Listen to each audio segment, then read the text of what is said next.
두 번째 IR 피칭으로 디벡스 발표 시간을 갖도록 하겠습니다. 디벡스 김노건님을 무대 위로 모시겠습니다.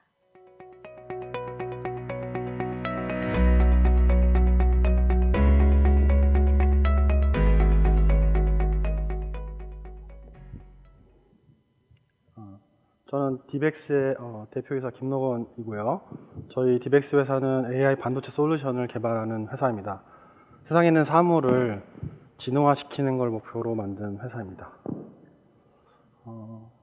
2010년도부터 2020년 사이에 일반은 느끼지 못했지만 큰 변화가 있었습니다. 2010년도에는 전 세계 50억 개의 전자기기가 인터넷에 몰려 있었습니다. 현재는 500억 개 이상의 전자기기가 인터넷에 몰려 있습니다. 2025년도가 되면 전 세계 700억 개의 전자기기가 인터넷에 몰리게 되는데요. 이 엄청난 숫자의 전자기기들은 180제타바이트라는 방대한 데이터를 생성하게 됩니다. 처음 인터넷이 개발되던 1990년대 후반에 보면 모든 생성된 데이터는 인간이 처리를 해줬는데요. 더 이상 이런 방대한 데이터는 전 인류가 쉬지 않고 매달려도 처리할 수 없는 수준에 이르렀습니다. 결과적으로 초저전력으로 고성능으로 이런 데이터를 처리해 줄 수 있는, 실시간 처리까지 해줄 수 있는 AI 기술이 필요한 상황입니다. 디벡스의 미션은 AI 반도체를 만드는 것이죠. 근데 이 AI 반도체를 만든다는 의미가 굉장히 많은 의미가 있는데요. 인간이 만물의 영장인 이유가 타 개체 대비 압도적 지능을 갖고 있기 때문입니다. 근데 이 AI 반도체를 만든다는 것은 이러한 지능을 인공적으로 대량 양산화 시키는 것이죠. 만약에 배터리로 동작되는 그 전자기기까지 AI를 구현해서 집적시킬 수 있다고 치면은 인류 개체수의 10배수에 해당하는 전자기기가 쉬지도 자지도 않고 인류 문명을 진등화시킬 것으로 생각합니다. 그래서 저희가 이 회사 디벡스를 만든 이유는 인류 문명이 다음 단계로 진보되는데 결정적 기여를 하는 가치를 보았기 때문에 이 AI 반도체, 초저전력, 고성능 반도체 개발하는 것에 이제 제가 창업을 했습니다. 온 디바이스에서 AI를 위해서 왜 NPU, 그러니까 인공신경망 프로세서가 필요한 것인가 라는 질문을 많이 받는데요. 기존 기술인 CPU와 GPU 같은 경우에 그 AI 연산 처리를 할 때는 연산 성능은 낮으면서 에너지 소모는 굉장히 과도해서 배터리 소모를 과도하게 일으키고요. 결과적으로 또 과열을 일으켜서 안정성 문제를 있게 되죠. 그래서 모바일 디바이스 같은 경우에 배터리 라이프는 굉장히 중요한 이슈였던 거고요. 또한 서버처럼 벤틸레이션이라든가 쿨링을 할 수 없는 그런 특성을 갖고 있기 때문에 과열은 안정성에 문제가 있습니다. 자율주행 자동차 같은 경우에 프로세서 과열을 받으면 연산 오류를 일으켜서 교통사고 같은 걸 일으킬 수 있게 되는 것이죠.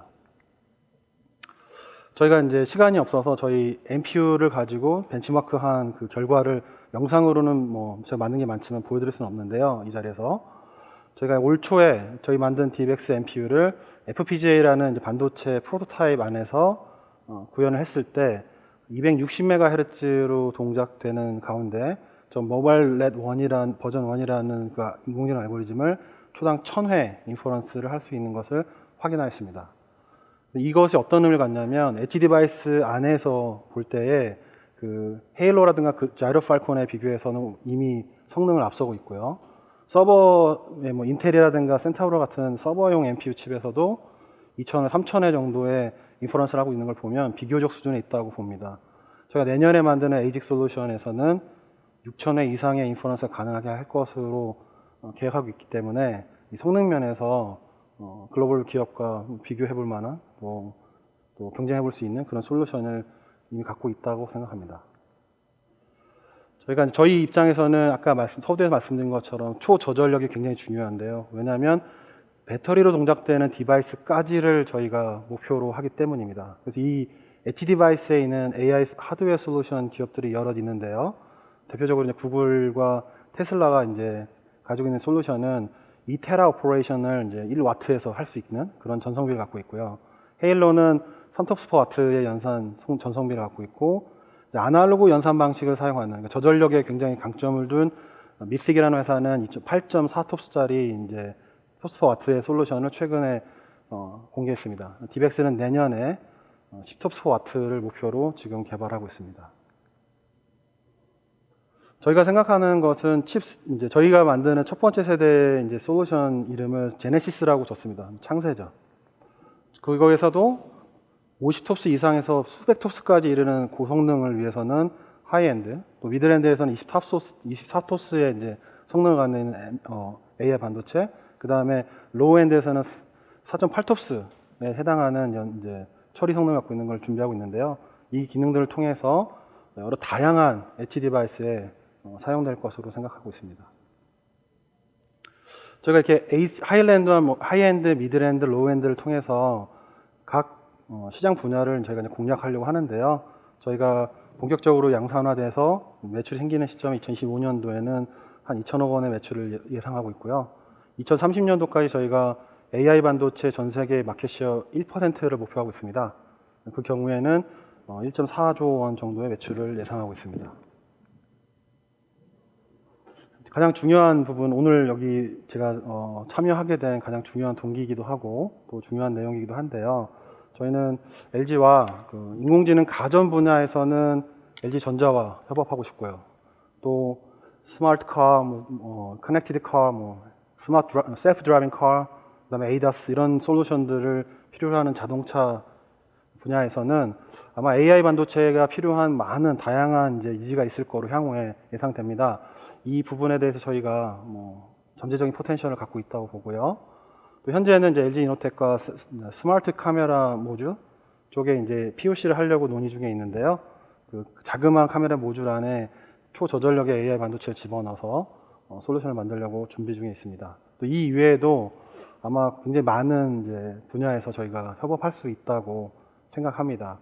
근데 여기서 중요한 건 저희가 피력하고 싶은 부분은 이미 전 세계에 많은 솔루션 업체들이 존재하고 있고요. 스타트업도 있고 대기업도 있어서 많은 이제 경쟁자들이 이제 존재하고 있긴 한데 저희가 갖고 있는 이제 가치가 이제 LG한테는 어떤 것이냐? 첫 번째는 세계 최고 수준의 퀄리티를 갖고 올 수 있는 AI 반도체 제공업체이고, 두 번째는 AI만큼은 그 세트 제품을 만들 때 그 응용 특화라는 부분이 굉장히 중요합니다. 그러니까 세트 업체가 독자적인 AI 기능을 구현해서 제공하는 것으로 차별성을 갖는데요. 이 얘기가 뭘 의미하냐면 세트 업체와 AI 반도체 솔루션 업체의 긴밀한 협업 없이는 독자적인 이제 그 기능을 얻기가 어려운 것이죠. 근데 이제 국내에서 이 AI 반도체 솔루션을 응용 특화에 맞춰서 공급할 수 있는 독립된 조직으로서는 디벡스가 현재는 유일합니다. 그래서 이 부분에서 저희가 국내에서 기여하는 것도 아마 저희가 큰 가치고요. 그래서 응용 특화 부분에서 아마 긴밀한 협업은 양사가 다 필요한 거로 인식되고 있습니다. 이것을 제가 여기 이제 이 자리에 쓰게 됐고요. 향후로는 이 부분을 통해서 이 부분에 대해서 많은 기회를 저희가 얻고자 희망합니다. 여기까지가 제 발표입니다. 감사합니다. 네, 고맙습니다. 발표 잘 들었습니다. 바로 이어서 Q&A를 진행하도록 하겠습니다. 편하게 질문해 주시면 되겠습니다. 네, 제 질문 먼저 드리겠습니다. 개인적으로 AI 반도체 쪽에 관심이 많아갖고 사실 재밌게 잘 들었고요. 그 말씀하신 것처럼 엣지단에서의 어떤 이 인프런스 수요는 저도 크게 폭발적으로 늘어날 거라고 보고 있고요. 그래서 또 다른 한편으로는 다양한 스타트업들이 아까 말씀하신 것처럼 많이 나오고 있습니다.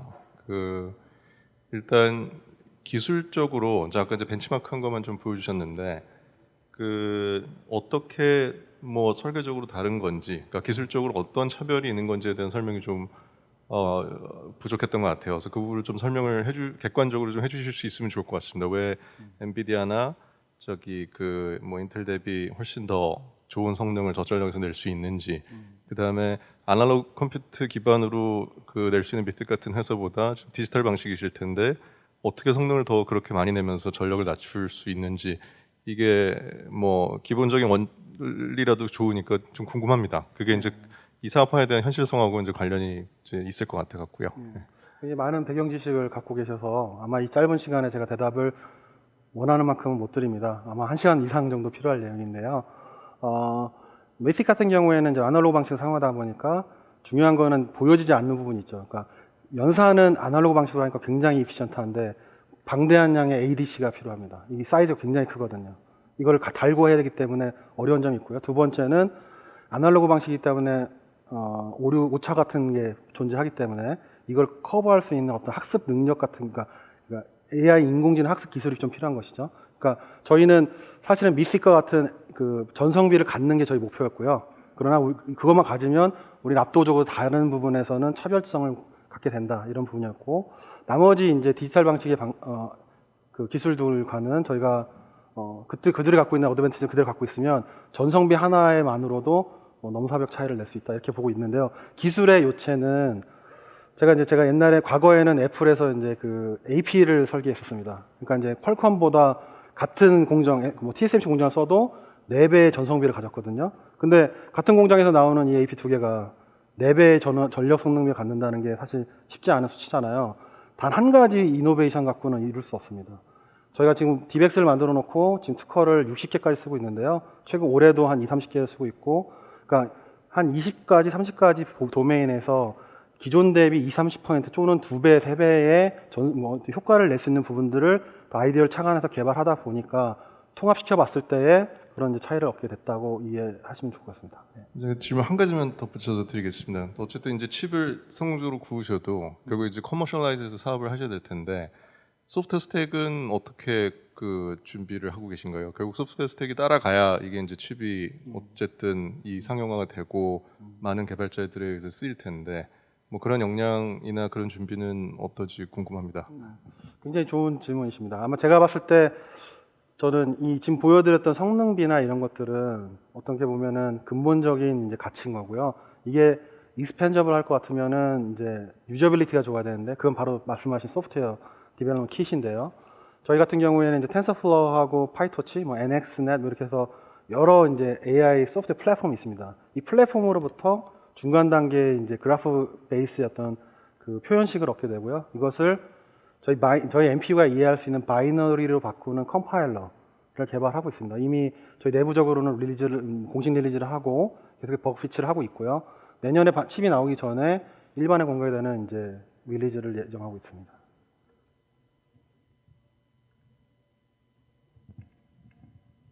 뭐 기술에 대한 거는 제가 어쨌거나 잘은 모르지만 어쨌거나 설명은 들었는데 이걸 어떻게 사업화하려고 하는지 비즈니스 모델은 어떻게 되는지 그리고 사업화하고자 하는 그러니까 뭐 최종적으로 진짜 뭐 어느 수준에서 어느 수준까지 사업화해서 그 수익을 내려고 하는지 그 비즈니스 모델에 대해서 조금 구체적으로 설명을 해주시기 바랍니다. 아마 그 사업화 모델은 굉장히 다변화될 거긴 한데 현재 이제 LG 이노텍하고 POC 운영하는 거를 기반으로 잠깐 하나의 이그젬플을 소개시켜드리자면 LG 이노텍이 카메라 모듈을 굉장히 잘 만드시는 거고 비즈니스가 굉장히 크시잖아요. 이제 카메라 모듈뿐만 아니라 카메라 기능뿐만 아니라 AI 기능을 넣어서 모듈화 시키는 거를 원하죠. 시장들이 원하고 있습니다. 카메라, 감시 카메라든가 이런 쪽에서요. 그럼 저희 같은 경우에는 그 AI 칩을 만들어서 카메라부터 영상을 받고 그 영상 내에 있는 내용에 그 응용에 맞게 AI 처리를 해주고 데이터를 뽑아주는 이런 칩을 만들 수 있죠. 이게 이제 단가가 뭐 몇 불이냐, 몇십 불이냐에 따라서 이제 수익률 마진 이런 게 나오겠죠. 저희 같은 회사들은 이제 그런 칩을 만들어서 솔루션으로 이제 공급하면서 뭐 1년에 100만 개가 될 수 있고 1000만 개가 될 수 있어서 그렇게 이제 수익화가 되는 구조입니다. 네. 공장 만드시고 생산까지 다 하셔서 하실 계획입니까? 아니면 기술만 어떻게 보면 공급해서 하시겠는지 그 전체적 저희 회사 같은 형태를 패밀리스라고 말하고요. TSMC나 뭐 삼성이나 또 뭐 여러 글로벌 이런 회사를 통해서 제작하고 패키지는 또 뭐 앙코나 이런 여러 회사들이 있고요. 테스트도 이미 서드 파티가 잘 돼 있는 그런 분야입니다. 그래서 저희는 설계도에 집중하는 그런 회사이죠. 네, 이제 시간 관계상 마지막 질문 받아보겠습니다. 지금 아까 LG랑 협력하시는 내용 중에 B2B 비즈니스 같은 경우는 대부분의 OEM들이 이미 검증된 칩, 아까 경쟁사들 뭐 구글 텐서 뭐 TPU부터 해서 쭉 그런 검증된 칩이 아니면 사실 저희도 사업하기가 되게 어려운 부분이 있고 그러다 보면 B2C 영역에서 저희가 오너십을 발휘할 수 있는 아까 가전 이런 쪽은 가능할 수도 있을 것 같긴 하는데 네. 사실 대부분의 기업들이 이미 내재화 활동들은 좀 하고는 있거든요. 그래서 그런 환경으로 봤을 때 스타트업이 이 일을 하기 굉장히 어려운 여전히 저는 환경일 것 같은데 이 부분을 어떤 생각으로 좀 뚫고 가려고 하는지 사실 제가 보기에 이렇게 쉬운 일이 아닌 것 같아서 그런 그 의견 이런 것들 좀 듣고 싶습니다. 네, 굉장히 좋은 또 질문이신데요. 간단하게 말씀드리면 LG 그룹이 갖고 있는 AI 반도체에 대한 모든 니즈는 내부에서 해결할 수 없다로 일단 가장 쉽게 결결되고요. 그러나 또 과거에 저희 나라 같은 경우에 CPU, GPU 기술 다 종속돼서 로열티 엄청나게 내고 또 몇 세대 지난 기술 받아다 쓰는 그런 이제 현실이었는데요. 그걸 계속할 수도 없는 것이고, 그 다음에 또 대범위, 큰 사이즈의 어떤 비즈니스 같은 경우는 사실은 원벤더로 갈 수 없습니다. 모든 셋업체들이 최소한 2에 3벤더를 가잖아요. 근데 그 안에서도 또 새로운 어떤 이제 제품을 위해서는 뭐 국내에 있는 기업한테도 기회를 주는 등 이런 이유가 있잖아요. 근데 AI 반도체의 수요는 있는데 공급자가 모자라는 상황이 올 때에 저희가 기회를 맞는다고 생각합니다. 네, 답변 고맙습니다. 이것으로 Q&A 세션을 마치도록 하겠습니다. 고맙습니다.